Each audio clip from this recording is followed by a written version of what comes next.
Hello everybody, welcome back to my channel, or welcome if you're new. I'm really excited for today's video because I'm going to be showing you guys everything that you need to convert an Epson EcoTank 15,000 into a sublimation printer. So I know these are really hard to find right now, but hopefully they'll start being a little bit more in stock soon. But if you're able to snag one of these, then this is the perfect video for you. I'm going to share with you everything that you need to start sublimation and how to unbox and get this printer set up for ink, which is actually a lot easier than you may think it is. This is an EcoTank printer, so it's not made for sublimation, but you're able to put sublimation ink into the EcoTank. So it's really easy. We're going to go through it all together, but the first thing I'm going to talk to you guys about is what I got for my whole beginning of my sublimation journey, what I'm going to be using, and I don't have everything yet. The only thing that I'm waiting on or going to get is a convection oven, so I'll be getting one of those here soon probably. I was trying to decide between the convection oven and the mug press because I'm going to be doing a lot of coffee mugs, maybe some tumblers. Might get both. I have no idea yet, but this is at least the base of what you need to start. So just to do basic sublimation. So the first thing you will obviously need is a printer. So we have the Epson EcoTank ET15000.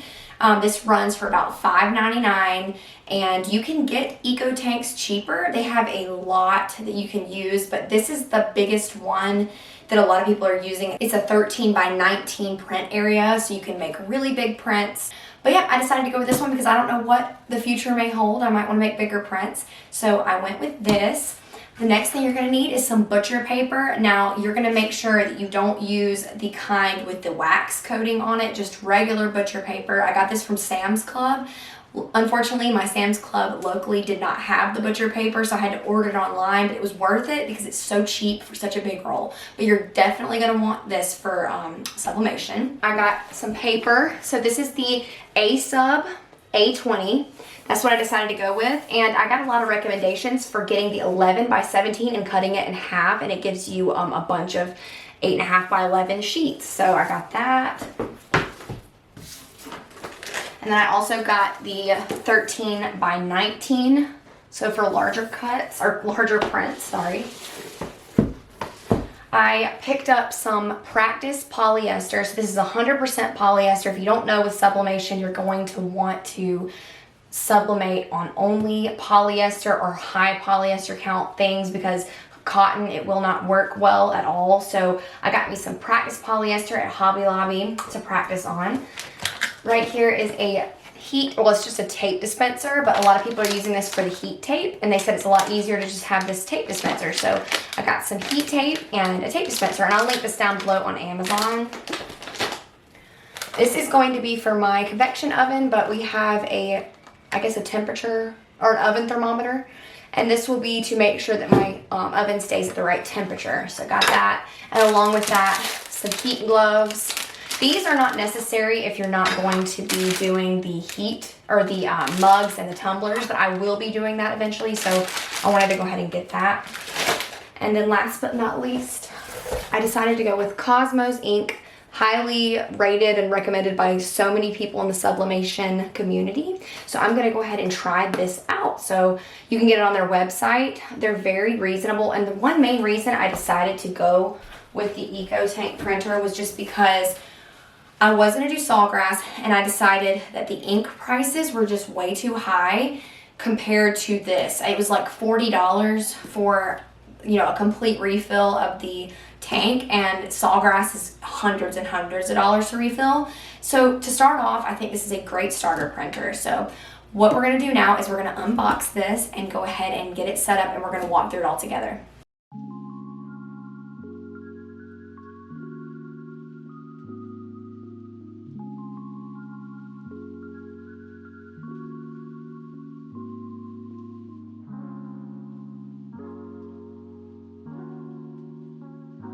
Okay, obviously the first thing that you're going to do is you're going to remove all the plastic and all the tape off of your machine.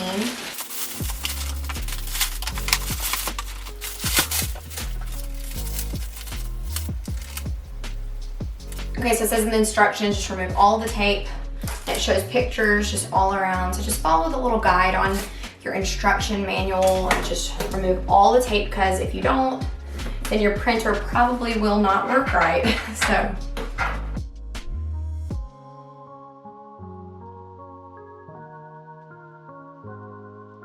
Okay, so to open up the next part to get the tape on the inside, just make sure that top is down because I didn't do that at first. And take your hands in the little grooves and then open it up and it'll lock into place. So then you're able to clean out all the tape on the inside, which there is a good bit in there. All right, so now for the ink part. So your machine is going to come with this Epson ink. You are not going to put this in your machine. If you're using this for sublimation, you will need sublimation ink. This ink will not work for sublimation. So I'm gonna save it because I don't know if I might get an EcoTank for regular printing in the future. You can do as you wish with it, but I'm going to go ahead and save this for another project or another thing. But we're gonna be using this Cosmos ink. It is made for sublimation, and I already watched a video on how to open it and get everything ready for this. So all we're gonna do is cut the seal.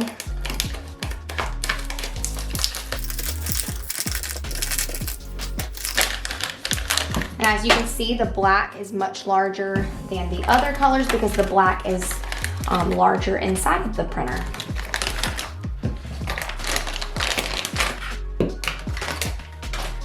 So it said on their website and on their video to open this up, and you're going to cut the seal right here. And they said to cut it as large as possible so the ink can come out okay. So I'm just gonna go ahead and cut that open.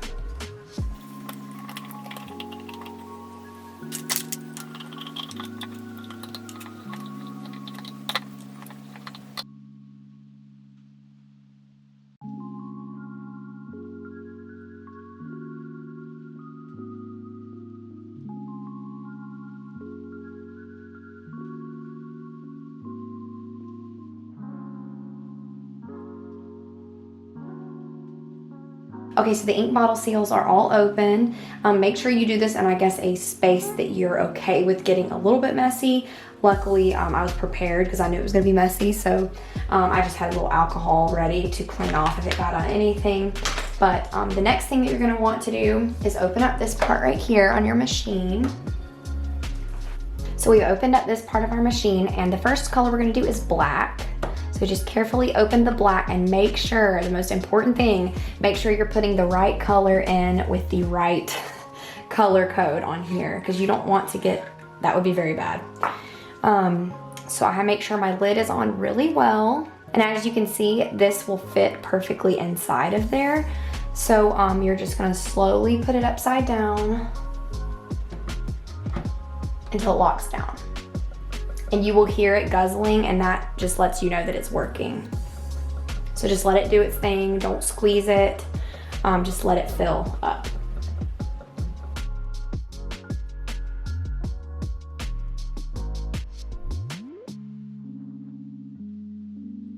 All right, so the sound stopped, and it is at the fill line. So when that is done, you're just gonna slowly take it off. And it used it all. So when you're done with black, you're just gonna close the black and open the cyan, and we're gonna put cyan in there. So that is blue, this is blue.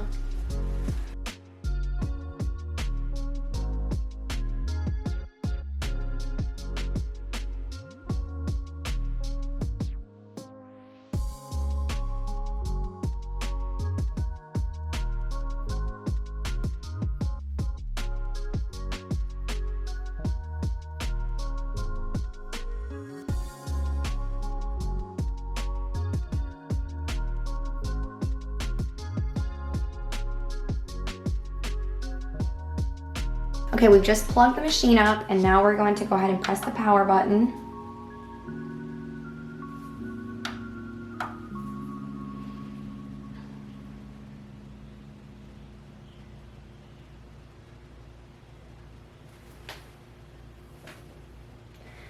And then you're gonna just follow the instructions on here.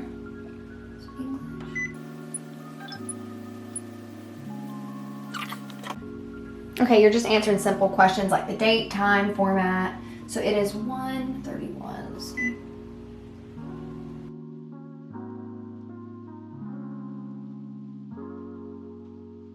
I went through the whole process, all the little questions, and now it's just thinking. So you're just gonna wait until that's done.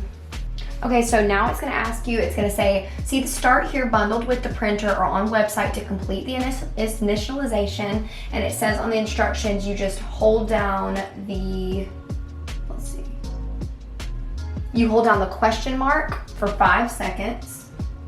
1, 2, 3, 4, 5. And then it says when filling the ink, make sure to not squeeze the ink bottle. Okay, so we did all that, so we're gonna hit proceed. Start initialization, confirm that the tank is filled with ink, and it is, so we're gonna hit done. So now it's initializing, so you're just gonna let it do its thing. Okay, so it said it's finished, so we're gonna hit, head on to adjustments. Okay, so to load paper, all you have to do is pull the bottom out, lift this down, and right here you're gonna squeeze the blue and let out. And we're just gonna put regular copy paper in there right now just so we can do all the print head and all that stuff. Just then close that back up, push in. And this part you can have out to have get your paper out. Okay, so that's ready. So now we're gonna go ahead and click print. Load letter paper, which we did, so we're gonna hit print again. So now it's gonna be printing out a test paper.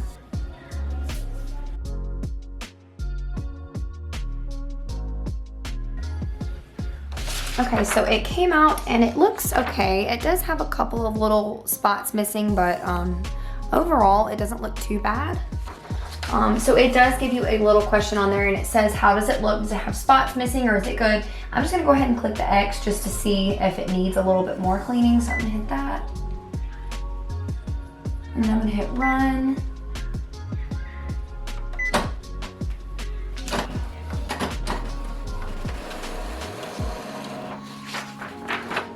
Okay, so the next one, I've had to print this out a couple times.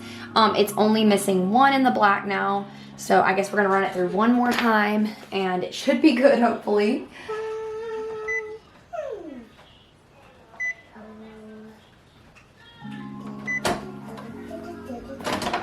So it still has a tiny little spot right here on the last one that it did, but when I hit the button that it still had line segments missing, it said to go ahead and proceed. I guess we will go ahead and when we get the stuff printed out, if there's any issues, we'll just take it from there. But now it just says select paper size and types. We're gonna hit okay. We have our paper right now in the paper cassette and we're normally gonna be using sublimation paper, but just for this whole setup, we're just using copy paper. Okay, so now it's just asking me what kind of paper I have and all that. And right now I'm just gonna keep it on plain paper. I don't know if I need to change that in the near future, but I'm just gonna go ahead and select okay. We're not setting up facts. We're gonna hit set up for later. Remind you later. Just gonna say no. Okay, so for some reason mine didn't do the alignment, so I'm just gonna go through the settings and manually do a print head alignment just to make sure everything's set up. Okay, so I just went through the settings on the front and went to maintenance and scroll down to print head alignment, and I guess we'll do vertical alignment first. Load 3 sheets of paper. Let's make sure we have 3 sheets of paper in here, which we do. And then we're gonna hit okay and print. Okay, so it just printed out and it's asking now which line on number 1 looks the best, which one's the straightest, and on mine it's number 4. So I'm gonna select number 4, proceed to number 2, and the best looking one on line number 2 looks like number 3. I'm gonna hit proceed. And now we're gonna print. So next you're just gonna go through all of these. It's gonna print out various ones of these and you're just gonna let it know which one looks the best. And then when you're done with that, you're done with the alignment. Okay, so we just finished all the alignment. It is done, it is set up. Now what you're gonna do is you're gonna go to Epson.com and we're gonna go ahead and set up our drivers and all of that. So now you're gonna go to Epson.com/support/ET15000.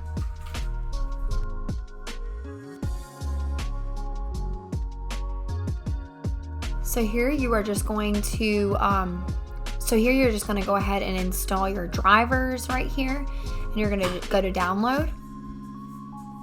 So once you get to this part, you're just going to install your drivers, get everything hooked up and set up on your computer. And then if you're going to do the wireless Wi-Fi, you're going to get the Wi-Fi set up here. And I also did not check the set up the firmware just because I don't know if I really need to right now. It's working just fine. So I just selected to not do the firmware. So you do as you wish with it, but that is what I did. And then after that, you're all set up and done. Okay, so I just opened up Silhouette Studio and imported this new design that I got from Etsy. I will link the shop down below, but it's just a fun, colorful sunflower. And I got my paper cut in half, so I'm going to be printing this on an 8.5 by 11 sheet. So we're just going to go over here to File, Print, and then you're going to hit Print again. And then make sure your printer is selected, the Epson ET15000. Go to Preferences. And you are going to want to make sure your paper type is set to, at least this is what I'm going to be testing out, the Premium Presentation Paper Matte. Quality is the same, color. And then something I saw that someone recommended is you go to More Options and make sure you check this box that says Mirror Image, and it will mirror the image for you every time, so you don't have to worry about mirroring it. So now we're going to go over here and click OK. And then we're going to hit print whenever we have our paper ready and loaded up. Okay, so I've got my paper cut in half, and you're going to want to make sure the A sub is on the back. So you're going to open up your cassette and then put it in with the A sub facing up.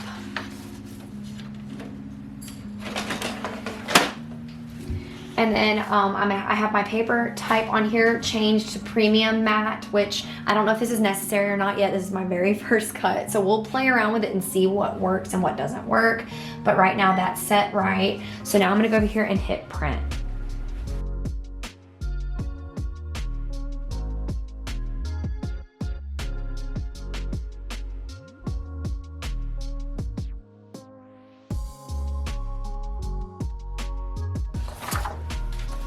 Okay, so here it is.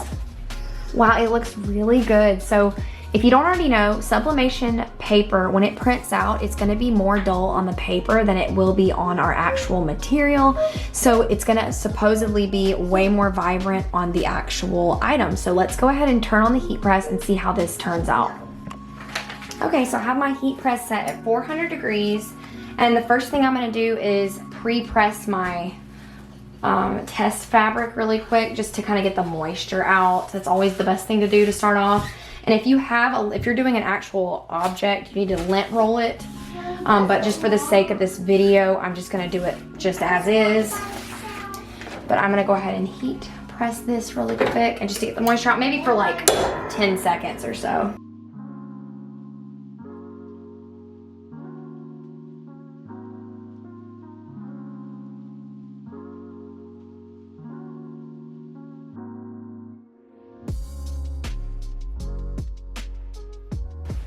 So now I have my, I have my design.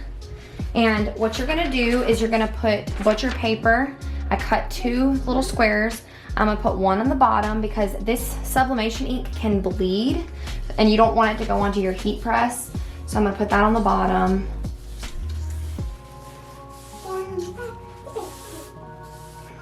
And then next goes your design, and then next goes another layer of butcher paper. Okay, the next thing I'm gonna do is lay my design down, and then I'm gonna put heat tape on it just to hold it in place.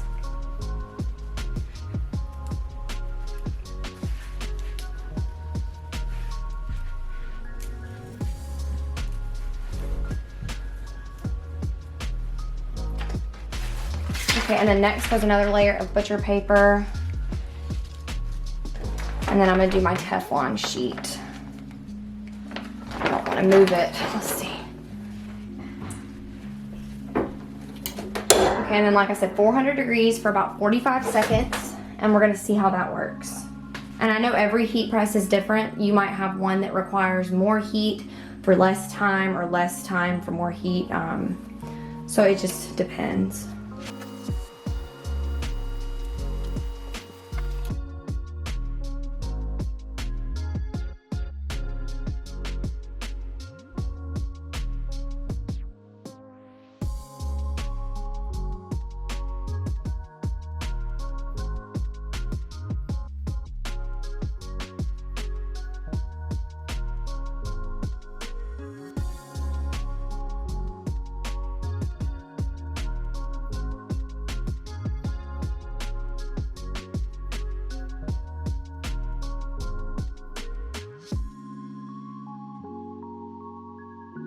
Okay guys, here is the final print. Oh my gosh, I love how it turned out. Look how vibrant the colors are. It looks so good.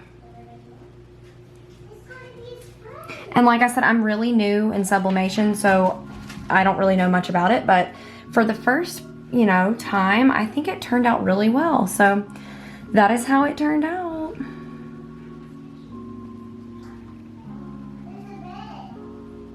All right, y'all, so it is late and I'm looking rough, so please ignore it, and you'll probably hear kids screaming in the background because it's their bedtime and I need to go get them to bed. But I am in love with how it turned out. The colors are super vibrant, and even after it's cooled, it's gotten almost like it seems even more vibrant. But I'm just in love with how it looks. And I wanted to mention Cosmos ink, which is the ink I'm using.